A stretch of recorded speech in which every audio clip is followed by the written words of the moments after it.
সকালবেলা দেখলাম টুথপেস্টের বদলে সেভিং ক্রিম ব্রাশে নিয়ে দাঁত ঘষতে শুরু করলো ভাইয়া। এত অল্প ঘষাই এত বেশি ফেনা হওয়ায় ভাইয়া তো পুরোই অবাক। অতঃপর ভাইয়া খেয়াল করলো যে টুথপেস্টের বদলে শেভিং ক্রিম দিয়ে ব্রাশ করছে সে। তারপর ভাইয়া আর চোখে আমার দিকে তাকালো। এরপর আমি জীবন বাজি রেখে হাসি কন্ট্রোল করার চেষ্টা করেও ব্যর্থ হলাম। অতপর ভাইয়া চোখ গরম দিয়ে অন্যদিকে চলে গেল। গত দুদিন যাবৎ আমি, আপু, আম্মু সবাই চিন্তিত ভাইয়ার মন খারাপ নিয়ে। বিকেলে আমি ফেসবুকে ঢুকে দেখলাম যে ভাইয়া তার টাইমলাইনে বিরহের স্ট্যাটাস পোস্ট করেছে। আমি তো এটা দেখে পুরোই অবাক হয়ে যাই। 4 লাইনের বিরহের কবিতা, তাও আবার আমার ভাই লিখেছে। আমার ভাইয়ের এত গুণ! এটা ভেবেই আবেগে আমার চোখে জল আসার জন্য প্রস্তুত। কিন্তু ছাদে আরও লোকজন ছিল বলে সেটা আসতে নিষেধ করে দিলাম। এরপর আমি সোজা নিচে নেমে এসে ভাইয়ার রুমে প্রবেশ করলাম। রুমে ঢুকে দেখলাম যে ভাইয়া চিত হয়ে শুয়ে সিলিংয়ের দিকে অপলক দৃষ্টিতে তাকিয়ে আছে। এরপর আমি গলা খাকিয়ে বললাম, ছন্দ কি এখন সিলিংয়ের খোঁজা হচ্ছে ভাইয়া? এরপর ভাইয়া হকচকিয়ে উঠে বলল, মানে কি? হঠাৎ করে দেখলাম যে তুমি সাহিত্যের ভুবনে পদার্পণ করছো। কেয়া, ফাজলামি করবে না একদম। ফাজলামো মানে? হঠাৎ করে বিরহের কবিতা, বিরহী ভাব, এগুলোর মানে কি? দাঁড়াও, আম্মুরে বলা লাগবে।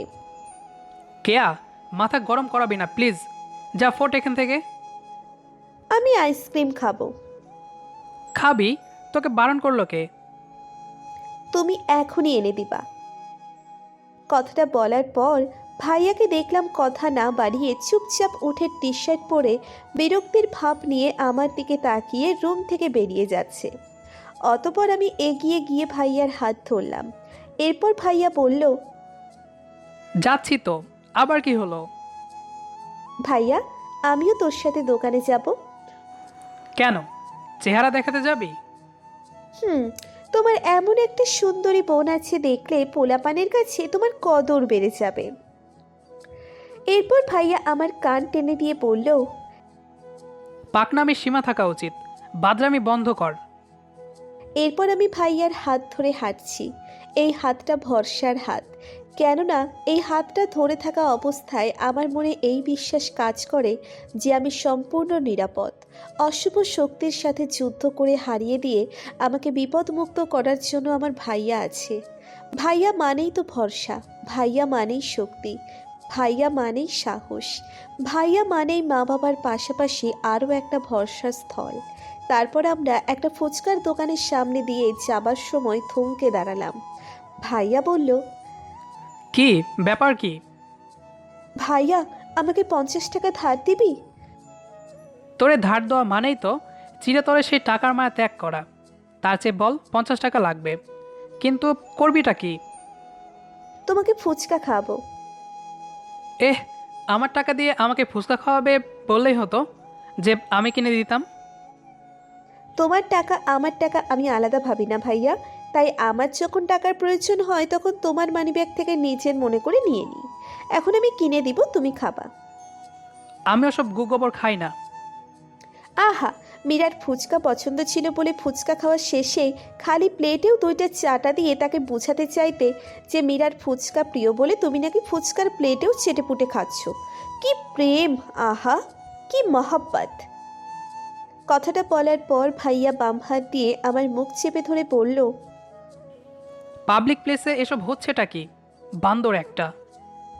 আমি বললাম, পাবলিক প্লেসে তোমার পার্সোনাল প্রেম কাহিনী পাবলিসিটি হবার আগেই চুপচাপ ফুচকা খাওয়াই মন দাও ভাইয়া, নইলে সর্বনাশ। এরপর ফুচকার প্লেট আসতেই ভাইয়া ফুচকা খাওয়া শুরু করলো। একটু যে রাগ করলো তা ভাইয়ার দাঁতের নিচে ফুচকা পিষে যাবার অতিরিক্ত কর্মর শব্দ শুনেই আমি আন্দাজ করতে পারলাম। এরপর আমি হঠাৎ বললাম, ভাইয়া, তোর মন খারাপ হলে কি খুব একলা লাগে? ভাইয়ার মুখের কাছে নেওয়া ফুচকা আবার প্লেটে রেখে অবাক হয়ে বলল, হঠাৎ এই প্রশ্ন? হ্যাঁ লাগে তো। আমার মন খারাপ হলে কিন্তু একা লাগে না ভাইয়া। কেন? কারণ আমার তোর মতো একটা লক্ষ্মী সোনা বড় ভাই আছে, আমার ভরসা। আমার মন খারাপ হলে তোকে জ্বালাই, এতেই আমার মন ভালো হয়ে যায়। খুব গর্ব হয় আমার তোর মতো একটা ভাইয়া পেয়েছি বলে। খুব ভাগ্যবতী ফিল করি সব সময় তোর বোন হতে পেরে। আচ্ছা, তোর মন খারাপ হলে আমার কি ভালো লাগে বল? কথাগুলো শোনার পর ভাইয়া অবাক হয়ে তাকিয়ে আছে আমার দিকে। এরপর আমি ফাজলামো করে পার্স ব্যাগ থেকে টিস্যু বের করে এগিয়ে দিয়ে বললাম, নে হাতের কাছে টিস্যু রাখ, আবেগে কিনা আবার কেঁদেই ফেলিস। ভাইয়া চুপচাপ সেভাবেই তাকিয়ে আছে। আমি আবার বললাম, মীরাকে এত ভালোবাসার পরেও সে তোকে আঘাত দিল, তার কথা ভেবে তুই মনমরা হয়ে আছিস। এদিকে তোর মন খারাপ দেখে আমার, আপুর, আম্মুর সবার যে মন খারাপ, সেদিকে খেয়াল আছে তোর?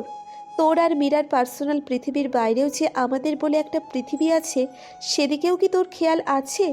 তোর, আমার, আব্বু আম্মুর পৃথিবীতে ছুটে আসা মীরা নামের ক্ষণিকের একটা উল্কার আঘাতে আমাদের সুখের পৃথিবীটা নষ্ট হয়ে যাবে? যে কিনা তোর ভালোবাসার নাম দিল না, তার কথা তুই ভুলে যা ভাইয়া। কারণ তোর আবেগ অনুভূতি তার কাছে মূল্যহীন। তবে সে কোনো একদিন তোর ভালোবাসা ঠিকই উপলব্ধি করতে পারবে, কিন্তু সেদিন তার ফেরার আর রাস্তা থাকবে না। অনুশোচনায় ভুগবে দেখিস। এবার বল, তোর মন খারাপের জন্য আমাদেরও কষ্ট দিবি, নাকি পরিস্থিতি মেনে স্বাভাবিক থাকার চেষ্টা করবি? মীরার পেছনে খুরখুর করে তুই আমাদের সময় দিসনি, কিন্তু তোর মন ভালো রাখতে আমাদের সময় তোর জন্য বরাদ্দ। আমি আবার আমাদের সেই হাসি খুশি পৃথিবী চাই ভাইয়া।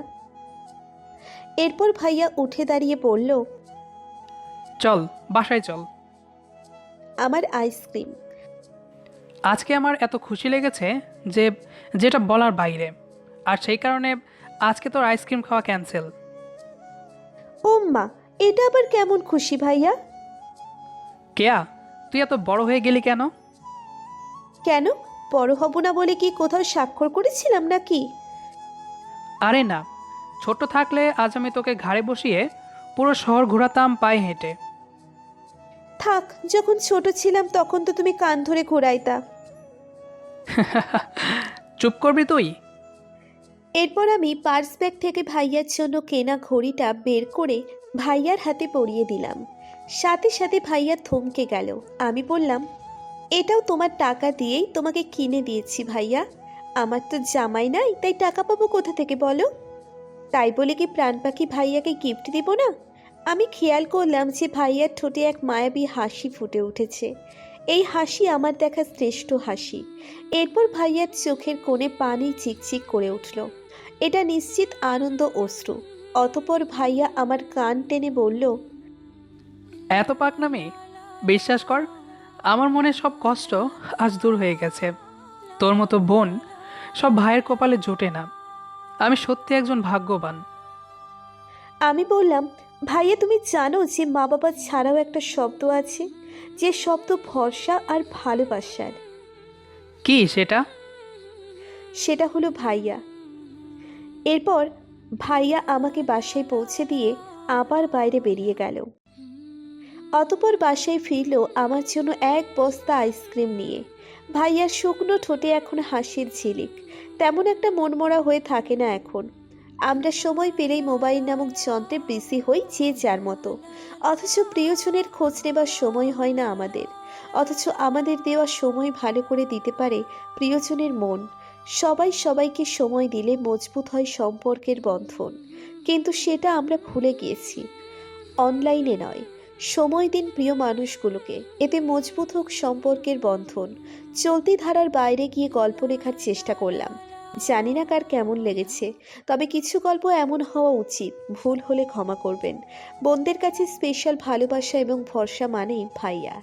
ভালো থাকুক পৃথিবীর সব লক্ষ্মী সোনা ভাইয়ারা। আপনারা কি বলেন?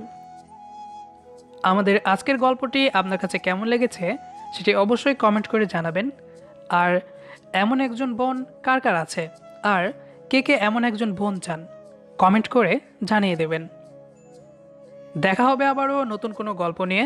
সেই পর্যন্ত আমাদের সাথেই থাকুন। ধন্যবাদ সবাইকে।